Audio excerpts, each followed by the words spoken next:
राधे राधे प्रिय खोज करता हूँ। स्वागत है आप सभी का इस YouTube चैनल में। जैसे कि आप सब जानते ही हैं, इस आधुनिक दौर में हम सबका जीवन कितना मुश्किलों से और संघर्षों से भरा हुआ है। ना ही हमें मेंटल पीस मिलता है और ना ही हमें संतुष्टि। इस असंतुष्ट जीवन में हम ज्ञान और सच तो प्राप्त करना चाहते हैं, पर उसे प्राप्त करने के लिए समय नहीं देना चाहते। इसी वजह से हमारा ध्यान एक जगह स्थिर नहीं है, वो हजारों दिशाओं में भटक रहा है। इस आधुनिक कलयुग में हम अक्सर अपने मेन मोटिव से दूर हो जाते हैं और तुलना के माया जाल में उलझते जाते हैं। ऐसा माया जाल जिससे बाहर निकलना बहुत ही मुश्किल होता है। मैं इस चैनल के माध्यम से सनातन धर्म की खूबसूरती और ज्ञान आप सब लोगों के साथ बांटना चाहता हूँ। इसलिए आज हम इस यात्रा की शुरुआत करते हैं जो हमें अस्तित्व के मूल में ले जाती है।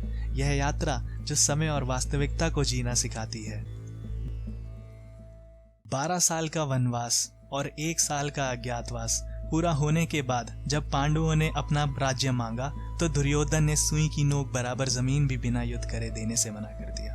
पांडवों ने माता कुंती के आशीर्वाद और भगवान श्री कृष्ण से प्रेरणा लेकर इस युद्ध को अपना कर्तव्य समझा और युद्ध का निश्चय किया, जिसके चलते पांडवों और कौरवों में युद्ध की तैयारी होने लगी। जब दोनों ओर से युद्ध की तैयारी पूरी हुई तब महर्षि वेदव्यास जी हस्तिनापुर आए और महाराज धृतराष्ट्र से कहा, यह युद्ध एक होनी है जो होकर ही रहेगी। इस सर्वनाश को कोई नहीं रोक सकता। अंत में धर्म की ही जय होगी। और अगर तुम यह युद्ध देखना चाहते हो तो मैं तुम्हें दिव्य दृष्टि दे सकता हूँ, जिसके चलते तुम यहाँ बैठे बैठे ही रणभूमि में हर एक पल देख सकते हो। तब महाराज धृतराष्ट्र ने कहा, हे महर्षि, मैं जन्म भर अंधा रहा हूँ। अब मैं अपने कुल के बीच में यह नरसंहार नहीं देख सकता, मगर युद्ध की हर एक जानकारी जरूर लेना चाहता हूँ। फिर महर्षि वेदव्यास जी ने कहा, मैं संजय को दिव्य दृष्टि प्रदान करता हूँ। संजय तुम्हें युद्ध के हर एक पल की जानकारी दे पाएगा और रणभूमि में योद्धाओं के बीच में हुए हर एक वार्तालाप, यहाँ तक कि उनके मन में आए हुए विचार की जानकारी भी दे पाएगा। और महर्षि वेदव्यास जी ने संजय को दिव्य दृष्टि प्रदान की। निश्चित समय पे युद्ध का आरंभ हुआ और 10 दिन तक लगातार युद्ध करने के बाद जब महाबली भीष्म पितामह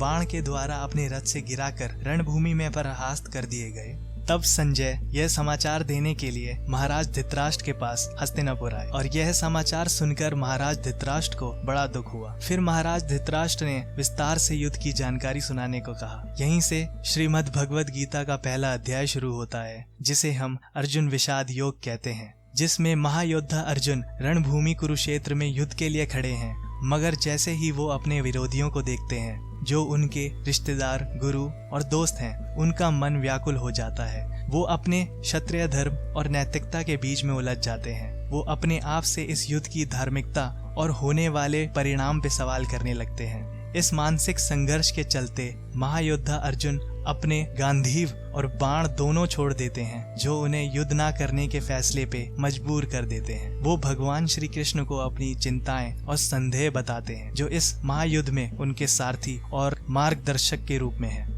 तो आइए जानते हैं कैसे भगवान श्री कृष्ण ने महायोद्धा अर्जुन का मार्गदर्शक किया और ऐसी क्या बातें बोली जो हमें भी इस कलयुग में मार्गदर्शक दे सकती है। इस अध्याय की शुरुआत में महाराज धृतराष्ट्र संजय से पूछते हैं। धृतराष्ट्र उवाच धर्मक्षेत्रे कुरुक्षेत्रे संवेता युयुत्सव मामका पांडवश्चैव किम कुर्वत। संजय अर्थात हे संजय, धर्म भूमि कुरुक्षेत्र में एकत्रित युद्ध की इच्छा वाले मेरे और पांडु के पुत्रों ने क्या किया। कहते हैं कि कुरुक्षेत्र में इंद्र, अग्नि, ब्रह्मा आदि देवताओं ने यज्ञ किया था और राजा कुरु ने भी यहाँ महातपस्या की थी, जिस वजह से इसे धर्म भूमि कुरुक्षेत्र कहते हैं तथा यहाँ मरने वालों का कल्याण हो जाता है। इसलिए महाबली योद्धाओं की सहमति के साथ युद्ध के लिए यह भूमि चुनी गई, ताकि मरने वालों की आत्माओं का धार्मिक कल्याण हो। संसार में लड़ाई या विवाद 3 बातों को लेकर होता है, जमीन, धन और स्त्री। इन तीनों में भी जमीन को लेकर महाबली लोगों में ज्यादा युद्ध होता है। कुरुक्षेत्र में भी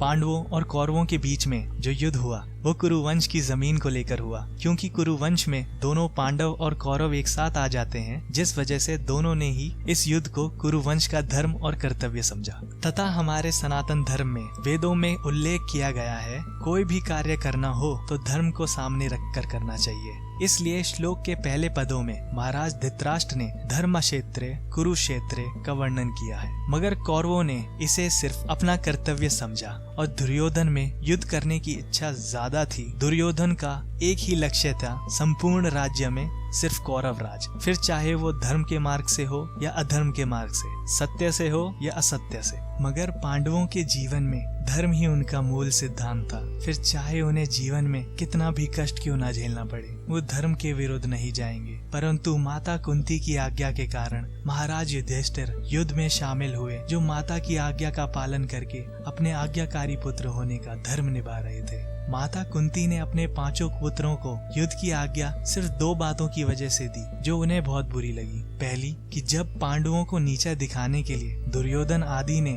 उनकी पुत्र वधू को भरी सभा में निर्वस्त्र करना चाहा, जो मनुष्यता नहीं है। और दूसरी, जब भगवान श्री कृष्ण पांडवों की ओर से संधि प्रस्ताव लेकर आए तो कौरवों ने भगवान को पकड़कर कैद करना चाहा। ये सब देखकर माता कुंती ने सोचा कि इन अधर्मियों का पाप बढ़ गया है और इनका नाश होना जरूरी है। इसलिए माता कुंती ने युद्ध की आज्ञा दी।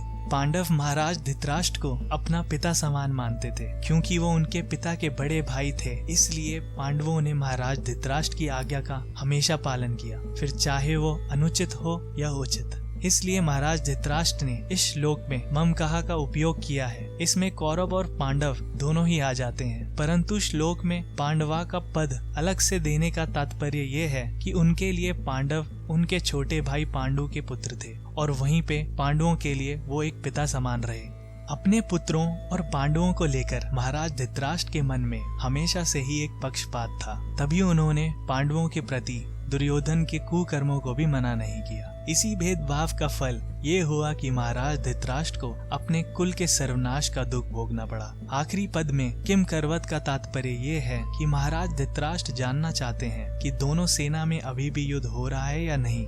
अगर हो रहा है तो युद्ध की शुरुआत कैसे हुई, कौन किसके हाथों किस प्रकार मारा गया, कौन किससे भिड़ा और युद्ध का परिणाम अब तक क्या है। ये सब बातें जानने के लिए महाराज धृतराष्ट्र ने संजय से ये सवाल किया।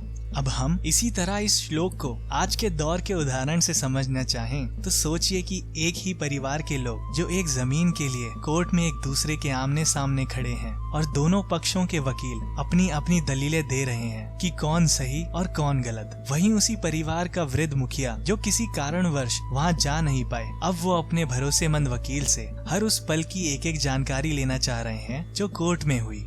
इस श्लोक से हम यह सीख ले सकते हैं कि हर एक काम को करने से पहले उसे धर्म के नजरिए से देखना चाहिए। और महत्वपूर्ण सीख ये है कि जब मुश्किल परिस्थितियों या निर्णय का सामना करें तो उन लोगों से सलाह लेना जरूरी है जिनके पास ज्ञान और दृष्टिकोण है। भरोसेमंद सूत्रों से ज्ञान और समझ प्राप्त करना हमें चुनौतियों से लड़ने में मदद करता है। आशा करता हूँ इस श्लोक से आपको प्रेरणा और सीख मिले। आज का ज्ञान हम यहीं समाप्त करते हैं। अगली वीडियो में फिर मिलेंगे इसी चैनल पर। तब तक के लिए जय श्री कृष्ण।